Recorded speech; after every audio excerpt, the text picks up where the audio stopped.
tuntunannya dari Rasulullah SAW maupun dari Al-Quranul Karim ataupun Sunnah Rasulullah SAW. Sekali lagi, tawassul tauhidi, engkau meminta hanya kepada Allah Subhanahu Wa Taala. Tawassul syirki, tawassul yang namanya unsur syirik, yaitu engkau meminta kepada selain Allah Subhanahu Wa Taala. Dan tawassul bid'i, yaitu engkau meminta kepada Allah tapi melalui perantara yang memang tidak ada tuntunannya dari Al-Quran maupun Sunnah Rasulullah SAW, bersamaan dengan engkau memberikan penghormatan, memberikan keagungan kepada selain Allah Subhanahu Wa Taala, tidak kepada Allah Subhanahu Wa Taala.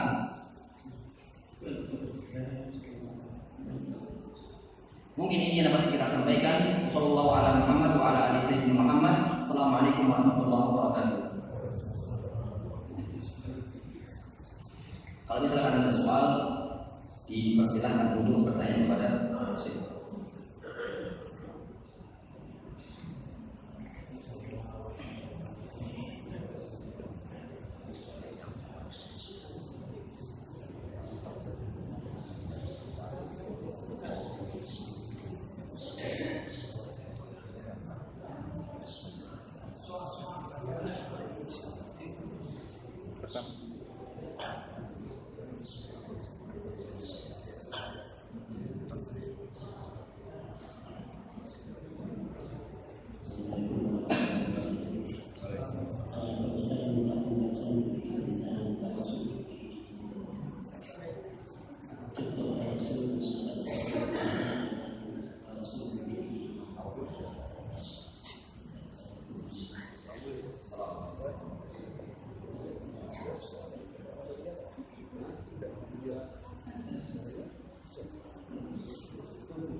الإجابة على السؤال الأول، المثال على التوسل البكري أن تقول اللهم إني أسألك بفلان، اللهم إني أسألك بفلان، مثلا بجبريل أو ميكائيل أو بمحمد صلى الله عليه وسلم أو بالحسن أو بالحسين أو بغير ذلك من الملائكة والرسل والأنبياء والأولياء. تقول اللهم إني أسألك به، يعني بذاته، أو تقول بجاهه، أو تقول بعمله هو. هذا التوسل كله بدعي لم يدل عليه الدليل، وإنما دل الدليل على توسل بعملك أنت، كل واحد بعمله. تقول اللهم إني أسألك بحب نبيك صلى الله عليه وسلم، هذا su'alullah ma 'indahu bil 'amal salih. Soal yang pertama soal berikan contoh tentang masalah tawasul berbid'ah, yaitu tawasul yang di dalamnya ada unsur kerbid'ahan.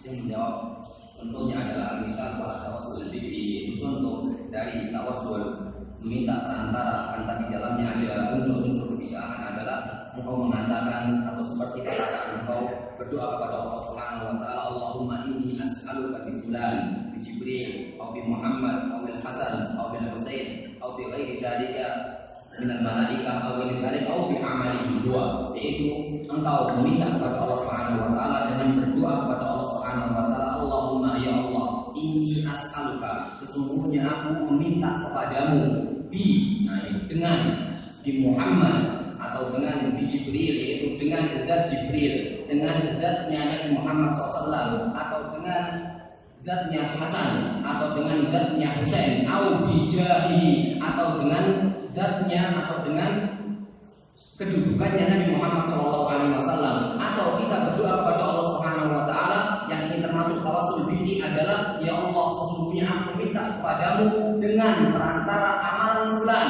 dengan perantara amal yang telah dikerjakan oleh fulan dan fulan. Maka yang semacam ini adalah tawasul al-bid'i, yaitu tawasul yang di dalamnya ada unsur kebid'ahan, meminta kepada Allah Subhanahu wa taala, akan tapi dengan tawasul, dengan tata cara yang tidak disunahkan oleh Allah Subhanahu wa taala. Lalu bagaimana caranya? Caranya adalah dengan engkau bertawasul kepada Allah, berdoa kepada Allah Subhanahu wa taala, Allahumma inni as'aluka, ya Allah, sesungguhnya aku meminta kepadamu bihubbi, dengan cintaku kepada Nabi Muhammad SAW. Cinta kita kepada Nabi Muhammad ini merupakan amalan kita sendiri, bukan amalan orang lain. Kalau tawasul bid'i, yaitu engkau meminta kepada Allah dengan perantara amal orang lain. Akan tapi tawasul yang dibenarkan adalah engkau meminta kepada Allah dengan amalanmu sendiri. Contohnya dengan cinta kita kepada Rasulullah SAW, dan yang semacam ini diperbolehkan, yaitu meminta kepada Allah dengan perantara amalan yang kita kerjakan sendiri, bukan dengan perantara amalan-amalan orang lain. أما الإجابة على السؤال الثاني فإن المقصود بأولي الأمر حيث وردت في كتاب الله تبارك وتعالى كقوله جل وعلا أطيعوا الله وأطيعوا رسوله أولي الأمر منكم، المقصود به العلماء والأمراء. والأمراء معناه الحكام الذين كانوا يطلق عليهم قديما الخلفاء والسلاطين، واليوم يطلق عليهم الرؤساء والملوك وغير ذلك. المقصود بقوله وأولي الأمر منكم يعني العلماء والأمراء، لكن ينبغي أن ننتبه إلى أمر مهم.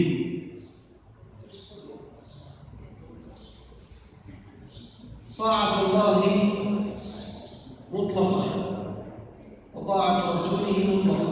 طاعة الله مطلقة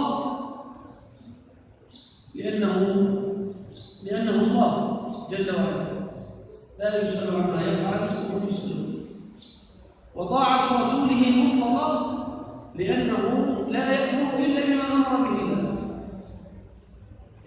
وأما طاعة غيرهما فهي مقيدة بأن تكون بطاعتهما، أو نقول طاعة غيرهما أيضا الله ورسوله صلى الله عليه وسلم مقيدة بأن تكون بالمعروف، كما قال صلى الله عليه وسلم إنه طاعة بالمعروف، وكما قال إنه لا طاعة لمخلوق في معصية الله، إنه لا طاعة لمخلوق في معصية الله.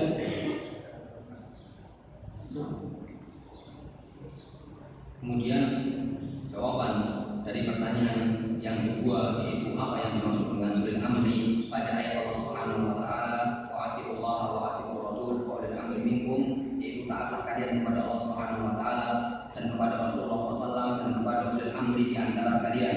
Maksud dari ulil amri di sini adalah al ulama wal umara, yaitu ulama-ulamanya, orang-orang yang memiliki ilmu, memiliki kapasitas tentang masalah ilmu agama, dan al umara, yaitu al hukam, yaitu orang-orang yang memimpin kalian.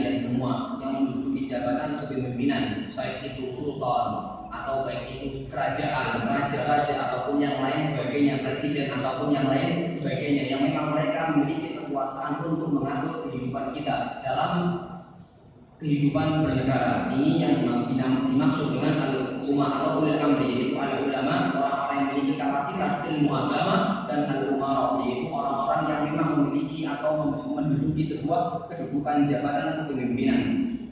Kemudian yang perlu dipahami pada ayat ini, yang perlu kita pahami, yang perlu kita harus waspadai dan harus kita perhatikan lebih dalam adalah ta'atullah wa ta'atul Rasul mutlaqah.